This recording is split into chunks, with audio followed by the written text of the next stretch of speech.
फातिमा की रानी माँ, प्रभु यीशु की माँ, आसरा तू ही है माँ।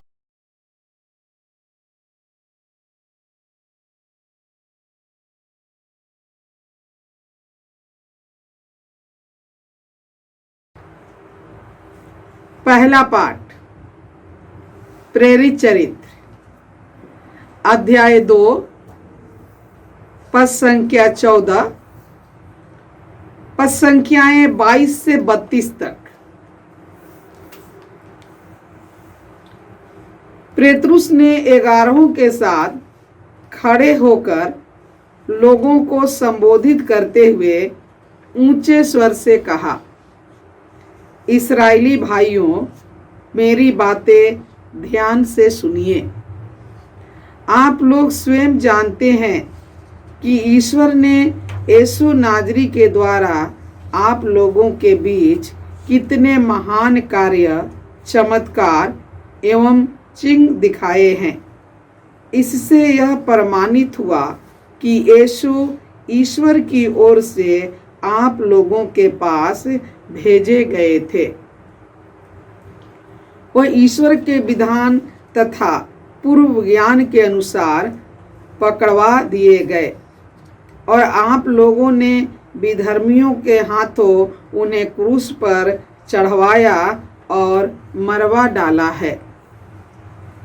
किंतु ईश्वर ने मृत्यु के बंधन खोलकर उन्हें पुनः जीवित किया। यह असंभव ही था कि वह मृत्यु के बस में रह जाएं, क्योंकि उनके विषय में दाऊद यह कहते हैं, प्रभु सदा ही मेरे आँखों के सामने रहता है, वह मेरे दाहिने विद्यमान है, इसलिए मैं दृढ़ बना रहता हूँ। मेरा हृदय आनंदित है, मेरी आत्मा प्रफुल्लित है और मेरा शरीर भी सुरक्षित रहेगा, क्योंकि तू मेरी आत्मा को अधोलोक में नहीं छोड़ेगा, तू अपने भक्त को कब्र में गलने नहीं देगा। तू मुझे जीवन का मार्ग सिखाया है, तेरे पास रहकर मुझे परिपूर्ण आनंद प्राप्त होगा। भाइयों, मैं कुलपति दाऊद के विषय में आप लोगों से निसंकोच यह कह सकता हूँ कि वह मर गए और कब्र में रखे गए। उनकी कब्र आज तक हमारे बीच विद्यमान है। दाऊद जानते थे कि ईश्वर ने शपथ खाकर उनसे यह कहा था कि मैं तुम्हारे वंशजों में से एक व्यक्ति को तुम्हारे सिंहासन पर बैठाऊंगा। इसलिए उन्हें नबी होने के नाते भविष्य में होने वाला मसीह का पुनरुत्थान देखा और इनके विषय में कहा कि वह अधोलोक में नहीं छोड़े गए और उनका शरीर गलने नहीं दिया गया। ईश्वर ने इन्हीं यीशु नामक को पुनः जीवित किया है। हम सब इस बात के साक्षी हैं। प्रभु की वाणी। ईश्वर को धन्यवाद। भजन अनुवाक्य। हे प्रभु, तुझ पर ही भरोसा है, तू मेरी रक्षा कर। हे प्रभु, तुझ पर ही भरोसा है, तू मेरी रक्षा कर। हे प्रभु, तुझ पर ही भरोसा है, तू मेरी रक्षा कर। मैं प्रभु से कहता हूँ, तू ही मेरा ईश्वर है। हे प्रभु, तू मेरा सर्वस्व और मेरा भाग्य है। तेरे ही हाथों मेरा जीवन है। अनुवाक्य। हे प्रभु, तुझ पर ही भरोसा है, तू मेरी रक्षा कर। हे प्रभु, तुझ पर ही भरोसा है, तू मेरी रक्षा कर। मैं अपने परामर्शदाता ईश्वर को धन्य कहूँगा। मेरा अंतःकरण रात को भी मुझे मार्ग दिखाता है। प्रभु सदा मेरी आँखों के सामने रहता है। वह मेरे दाहिने विद्यमान है, इसलिए मैं दृढ़ बना रहता हूँ। अनुवाक्य, हे प्रभु तुझ पर ही भरोसा है, तू मेरी रक्षा कर। हे प्रभु तुझ पर ही भरोसा है, तू मेरी रक्षा कर। मेरा हृदय आनंदित है, मेरी आत्मा प्रफुल्लित है और मेरा शरीर भी सुरक्षित रहेगा, क्योंकि तू मेरी आत्मा को अधोलोक में नहीं छोड़ेगा। तू अपने भक्त को कब्र में गलने नहीं देगा। अनुवाक्य, हे प्रभु तुझ पर ही भरोसा है, तू मेरी रक्षा कर। हे प्रभु तुझ पर ही भरोसा है, तू मेरी रक्षा कर। तू मुझे जीवन का मार्ग दिखाएगा। तेरे पास रहकर परिपूर्ण आनंद प्राप्त होता है। तेरे दाहिने सदा के लिए सुख शांति है। अनुवाक्य, हे प्रभु तुझ पर ही भरोसा है, तू मेरी रक्षा कर। हे प्रभु तुझ पर ही भरोसा है, तू मेरी रक्षा कर। जय घोष। Alleluia alleluia. यह प्रभु का ठहराया हुआ दिन है। हम प्रफुल्लित होकर आनंद मनाते हैं। अलेलुया। प्रभु आप लोगों के साथ हो और आपकी आत्मा के साथ। संत मत्ती के अनुसार पवित्र सुसमाचार। हे प्रभु तेरी महिमा हो। अध्याय 28 संख्याएं 8 से 15 तक। स्त्रियां शीघ्र ही कब्र के पास से चली गई और विस्मय तथा आनंद के साथ उनके शिष्यों को यह समाचार सुनाने दौड़ी। यीशु एकाएक मार्ग में स्त्रियों के सामने आकर खड़े हो गए और उन्हें नमस्कार किया। वे आगे बढ़ आई और उन्हें दंडवत कर उनके चरणों से लिपट गई। यीशु ने उनसे कहा, डरो नहीं, जाओ और मेरे भाइयों को यह संदेश दो कि वे गलीलिया जाए, वहाँ वे मेरे दर्शन करेंगे। स्त्रियां जा ही रही थी कि कुछ पहरेदार नगर आए।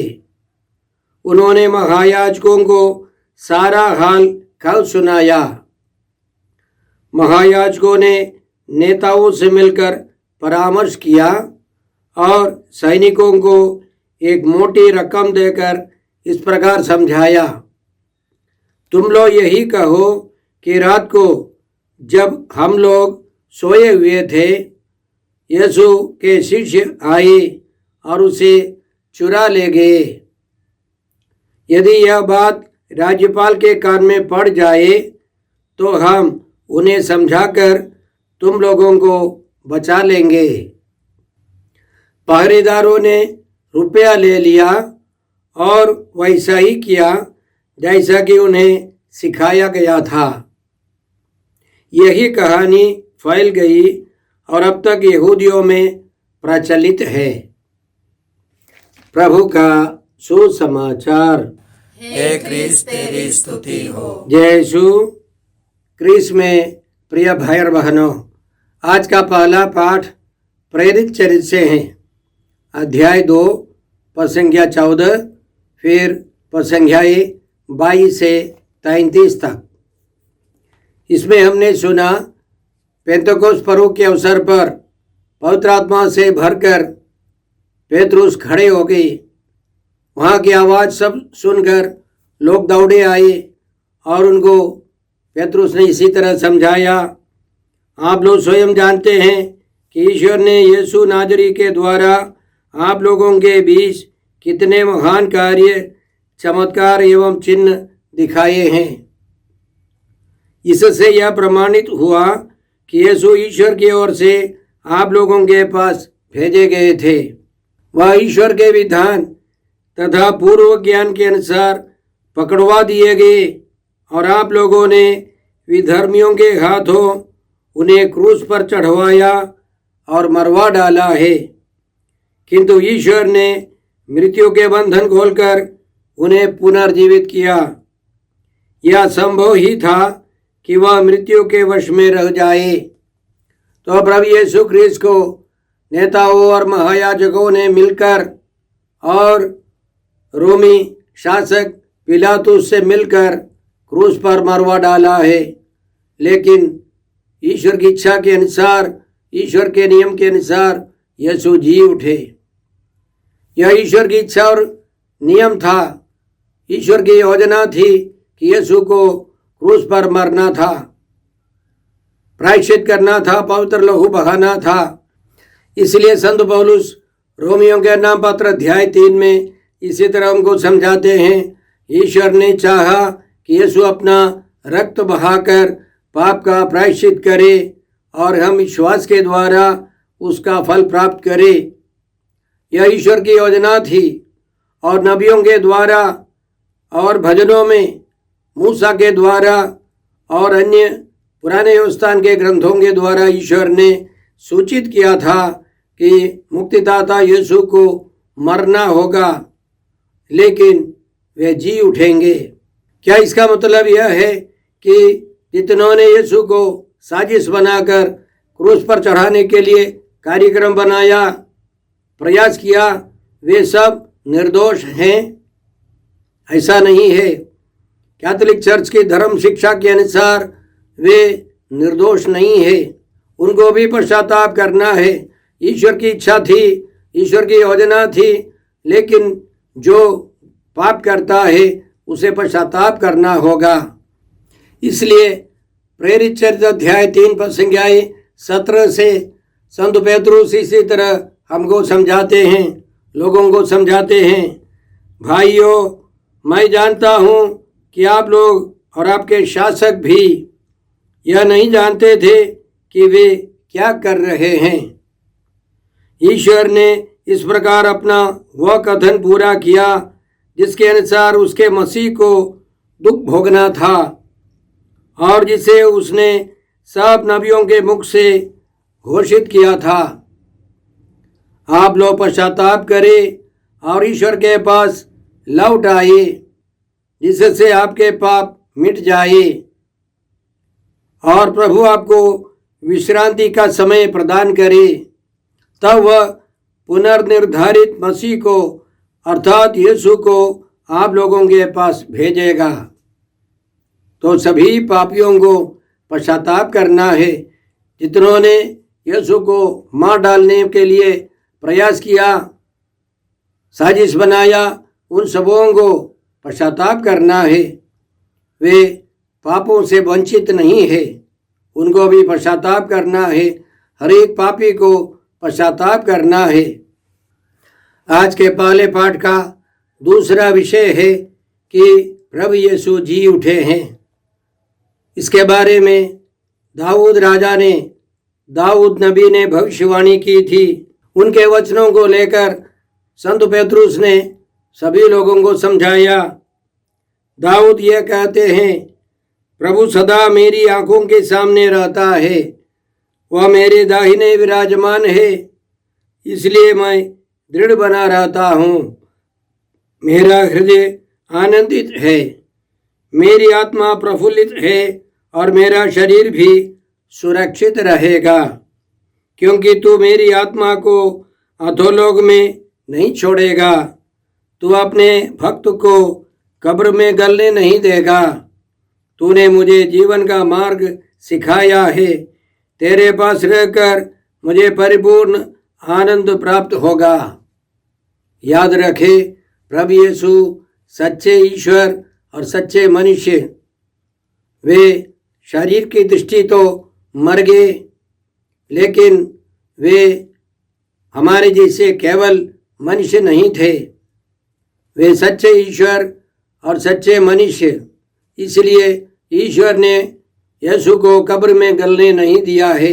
पिता ईश्वर ने पवित्र आत्मा की शक्ति से प्रभु यीशु को तीसरे दिन पुनर्जीवित किया था। यहूदी परंपरा के अनुसार एक व्यक्ति मरने के बाद चौथे दिन वो गलने लगता है। वो पूर्ण रूप से चौथा दिन मर चुका है, इसलिए प्रभु यीशु तीसरे दिन जी उठे, यह दिखाने के लिए वे मनुष्य की दृष्टि से, मनुष्य के व्यक्तित्व से पूर्ण रूप से वे मर गए थे और पिता ईश्वर ने यीशु को पुनर्जीवित किया है, महिमा के साथ पुनर्जीवित किया है। इसलिए हम यह विश्वास करते हैं कि यदि यीशु जी उठे, महिमा के साथ पुनर्जीवित हो गए, तो हम भी उसी तरह पुनर्जीवित हो जाएंगे। तसलोनिकियों के नाम पहले पत्र अध्याय 4 पद संख्या 14 में संत पौलुस लोगों को इसी तरह समझाते हैं। हम तो विश्वास करते हैं कि यीशु मर गए और फिर जी उठे। जो यीशु में विश्वास करते हुए मरे, ईश्वर उन्हें उसी तरह यीशु के साथ पुनर्जीवित कर देगा। हम नहीं मरेंगे, हम जीवित रहेंगे। इसलिए स्तोत्र 118 में स्तोत्रकार कहता है, मैं नहीं मरूंगा, मैं जीवित रहूंगा और प्रभु के कार्यों का बखान करूंगा। नबी जकरिया के ग्रंथ अध्याय 8 पद संख्या 20 से हम लोग इस प्रकार पढ़ते हैं। विश्वमंडल का प्रभु यह कहता है, राष्ट्र तथा महानगरों के निवासी फिर आएंगे। एक नगर के लोग दूसरे नगर के लोगों के पास जाकर कहेंगे, आइए हम प्रभु की कृपा मांगने चले, हम विश्वमंडल के प्रभु के दर्शन करने जाए, मैं तो जा रहा हूं। इस प्रकार बहुत संख्यक लोग और शक्तिशाली राष्ट्र विश्वमंडल के प्रभु के दर्शन करने और प्रभु की कृपा मांगने के लिए यरूशलेम आएंगे। यह सभी सच्चे इस्राएली विश्वास करते थे कि मुक्तिदाता सबों को एकत्रित करेंगे, सबों का मुक्तिदाता होगा और यीशु मसीह इसलिए आए हैं। इन भविष्यवाणियों को पूरा करने के लिए यीशु आए हैं। हम पिता ईश्वर को धन्यवाद देते हैं इस मुक्ति योजना के लिए और प्रार्थना करते हैं कि सभी लोग प्रभु यीशु के पास आए, उनका पवित्र वचन सुने, मुक्ति का अनुभव करे, ईश्वर की संतान का जीवन बिताए। आज के सुसमाचार में हम 3 प्रकार के लोगों से मिलते हैं। पहला है स्त्रियां, भक्त महिलाएं जो यीशु की खोज में गई थी।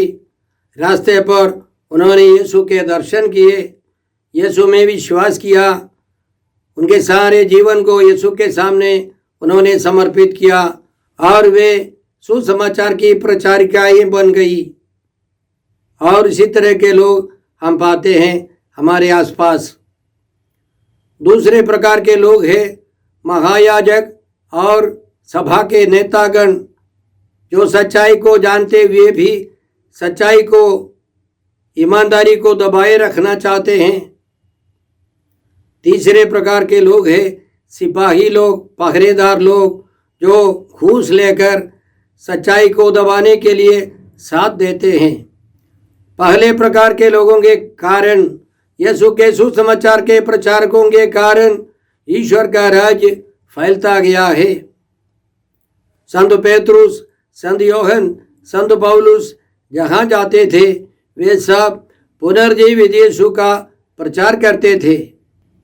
उदाहरण के लिए कुरिन्थियों के नाम पहले पत्र अध्याय 15 की शुरुआत में संत पौलुस इसी तरह लिखते हैं, भाइयों, मैं आप लोगों को उस सुसमाचार का स्मरण दिलाना चाहता हूँ जिसका प्रचार मैंने आपके बीच किया, जिसे आपने ग्रहण किया, जिसमें आप दृढ़ बने हुए हैं, और यदि आप उसे उसी रूप में बनाए रखेंगे जिस रूप में मैंने उसे आपको सुनाया, तो उसके द्वारा आपको मुक्ति मिलेगी, नहीं तो आपका विश्वास व्यर्थ होगा।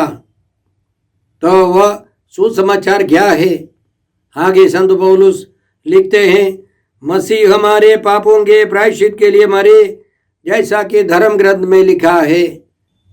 वह कब्र में रखे गए और तीसरे दिन जी उठे, जैसा कि धर्म ग्रंथ में लिखा है। धर्म ग्रंथ में लिखा माने ईश्वर की योजना थी। ईश्वर ने भविष्यवाणी की थी और उस सुसमाचार में विश्वास करने से मुक्ति मिल सकती है। दूसरे प्रकार के लोग कितने घृणित है, सच्चाई जानते हुए उसको दबाए रखना चाहते हैं। ऐसे लोगों के बारे में संत पौलुस रोमियों के नाम पत्र अध्याय 1:18 से इस प्रकार लिखते हैं, ईश्वर का क्रोध स्वर्ग से उन लोगों के सब प्रकार के अधर्म और अन्याय पर प्रकट होता है जो अन्याय द्वारा सत्य को दबाए रखते हैं। ईश्वर का ज्ञान उन लोगों को स्पष्ट रूप से मिल गया है क्योंकि ईश्वर ने उसे उन पर प्रकट कर दिया है। संसार की सृष्टि के समय से ही ईश्वर के अदृश्य स्वरूप को, उसकी शाश्वत शक्तिमत्ता और उसके ईश्वरत्व को बुद्धि की आंखों द्वारा उसके कार्यों में देखा जा सकता है। सभी जगह पर ईश्वर की उपस्थिति हम महसूस कर सकते हैं, इसलिए वे अपने आचरण की सफाई देने में असमर्थ है क्योंकि उन्होंने ईश्वर को जानते हुए भी उसे समुचित आदर और धन्यवाद नहीं दिया। ऐसे लोग ईश्वर को जानते हुए भी उसे समुचित आदर और धन्यवाद नहीं देते। नतीजा क्या है? उनका समस्त चिंतन व्यर्थ चला गया और उनका विवेकहीन मन अंधकारमय हो गया। वे अपने को बुद्धिमान समझते हैं किंतु वे मूर्ख बन गए हैं। उन्होंने अनश्वर ईश्वर की महिमा के बदले नश्वर मनुष्य, पक्षियों, पशुओं तथा सर्पों की अनुकृतियों की शरण ली। बहुत सारे लोग पैसे को, इज्जत प्रतिष्ठा को, नाम कमाने की जो तत्परता है, उन सबों को ज़्यादा महत्व देते हैं। उनके लिए ईश्वर ऐसी नश्वर वस्तुएं हैं। परंपरा के अनुसार यीशु की हत्या के पीछे जितनों ने साजिश बनाया वे सब बुरी तरह मरे हैं। हम उनका अनुकरण नहीं करें, हम ईमानदारी का जीवन बिताए। साथ साथ हम याद रखें, उन पहरेदारों के समान हम सत्य को छिपाने के लिए सहायता नहीं करें। हमें ईमानदारी का जीवन बिताना है। हम कृपा मांगते हैं। हे अब्बा पिता, हे प्रभु यीशु, हे पवित्र आत्मा ईश्वर, आज के सारे पवित्र वचनों के लिए हम तुझे धन्यवाद देते हैं और तुझसे प्रार्थना करते हैं कि हम सब पुनर्जीवित यीशु के साक्षी बने, पुनर्जीवित यीशु का प्रचार प्रसार कर सके और ईश्वर के राज्य के विस्तार के लिए अथक परिश्रम करते रहें। हम यह प्रार्थना करते हैं प्रभु क्रिस्त के द्वारा। हमारे प्रभु यीशु क्रिस्त की कृपा, ईश्वर का प्रेम और पवित्र आत्मा का साहचर्य आप सबों को प्राप्त हो। आमीन।